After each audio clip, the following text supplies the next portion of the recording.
안녕하세요. 외신 속에서 정리하는 머니부머의 금주의 세계경제 이슈 시간입니다. 먼저 지난주 동향부터 살펴보겠습니다.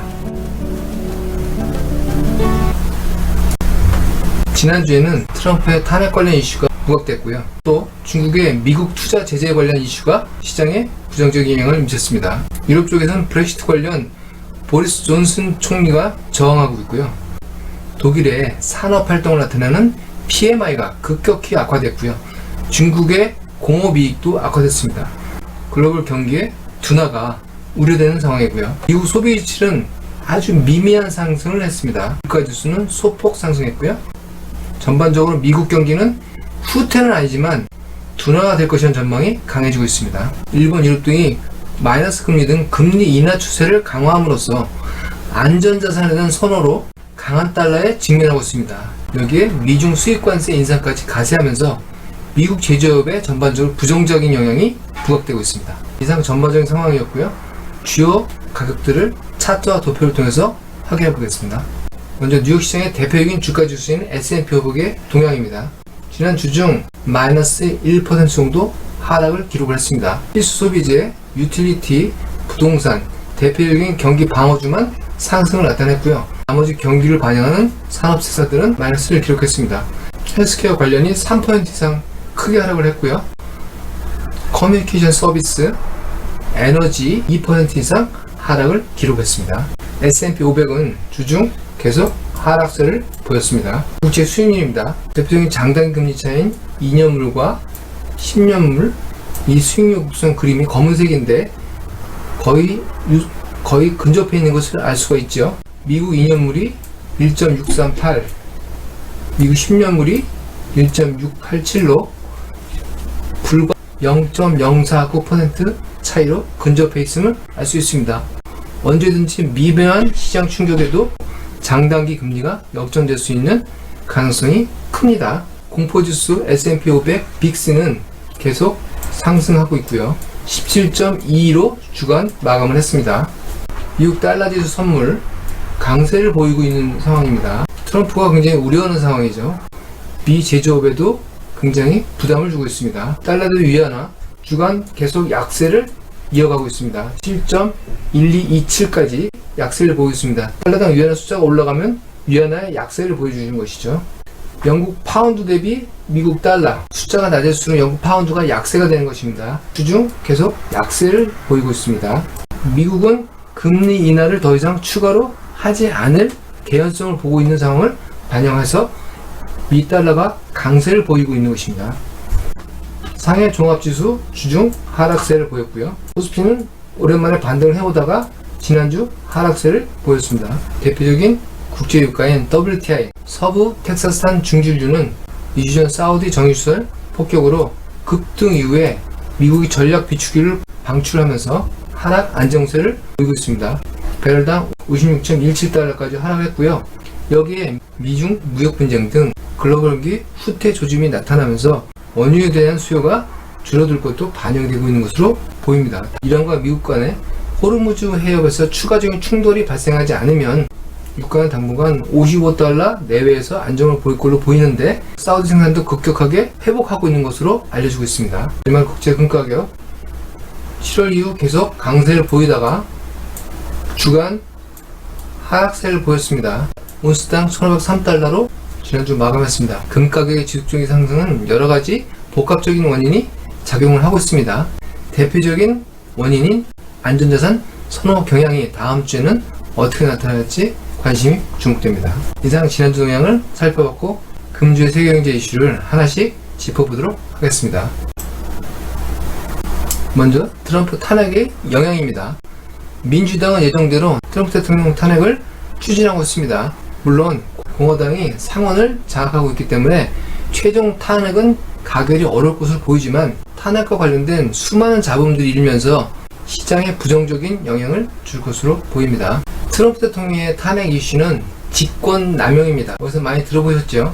민주당 대통령 후보 조 바이든 아들에 대한 뒷조사를 우크라이나 대통령 강요한 혐의입니다. 민주당의 낸시 펠로우가 그동안 탄핵에는 신중한 입장이었는데요. 이번에는 아주 강수를 두고서 튀어나왔습니다. 일단 폼페이오 국무장관도 관련 내용 때문에 청문회를 소환당한 상태고요. 여러가지 잡음이 계속 이어질 것으로 보입니다. 이번 사건 관련해서 민주당 대표적인 대통령 후보인 두 사람, 조 바이든과 엘리자베스 워런 간에 희비가 교체했습니다. 트럼프가 엘리자베스 워런을 도와준 격이 됐습니다. 그 이후에 엘리자베스 워런이 계속 조 바이든을 이기고 있고요. 공화당과 민주당 간의 대선 승리 확률은 민주당이 상당히 앞서고 있습니다. 그런 가운데 트럼프 대통령의 국정 수행 지지율은 상당히 높은 수준을 유지하고 있고요. 민주당의 트럼프 대통령 탄핵 관련해서 트럼프의 결정적인 한방이 있을지는 의문이 되지만 이런 여러가지 잡음들이 시장에는 좋은 것은 아닙니다. 다음 이슈는 역시 미중 무역 분쟁, 미중 관계의 문제입니다.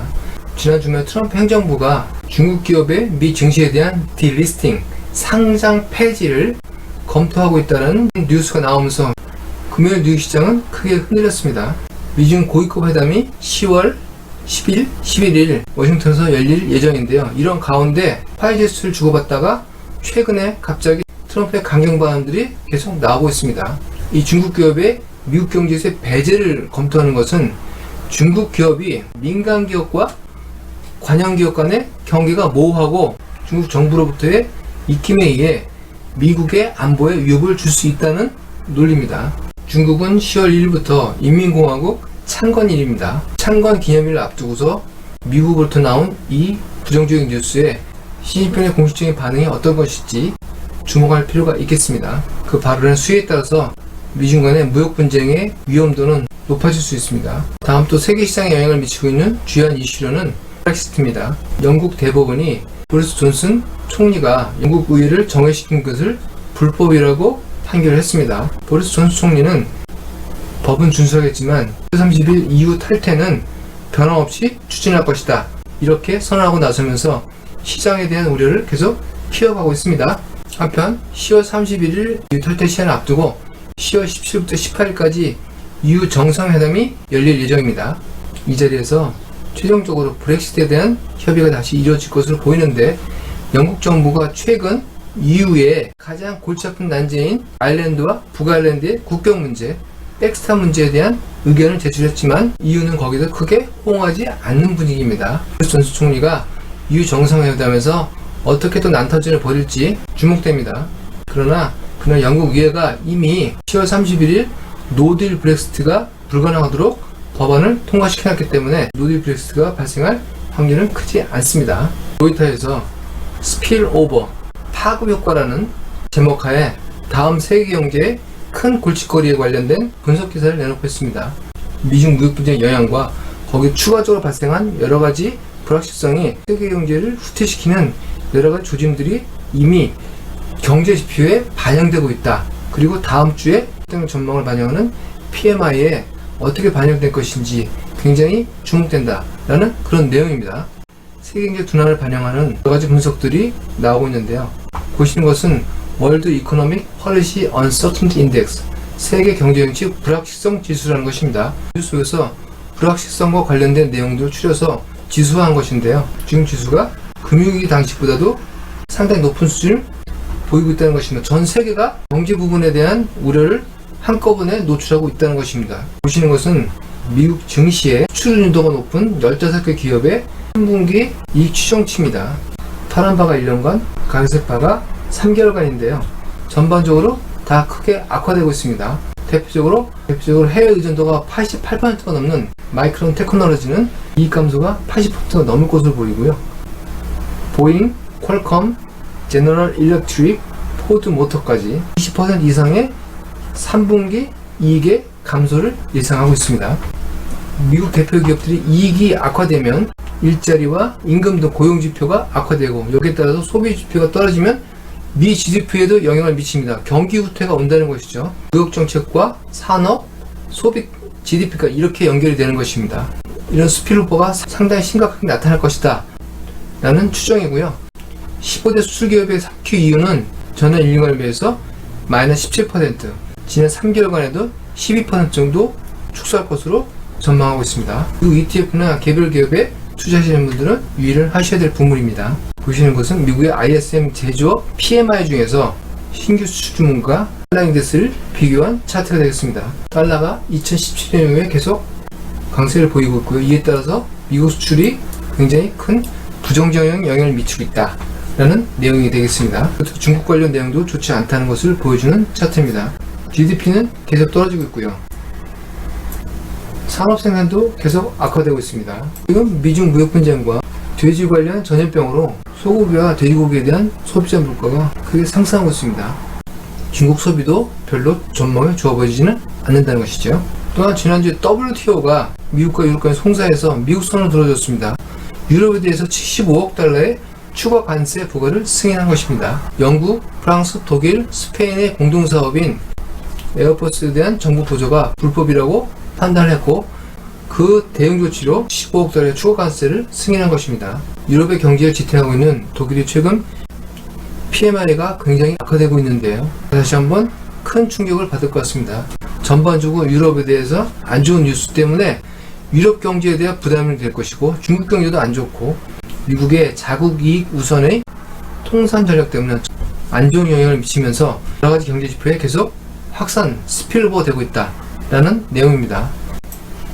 2019년 4분기 굉장히 만만치 않습니다. 4분기를 앞두고 3분기까지의 글로벌 마켓의 자산 성과를 보면 미국 주가지수 S&P 500이 20% 이상으로 가장 높은 성과를 보였고요.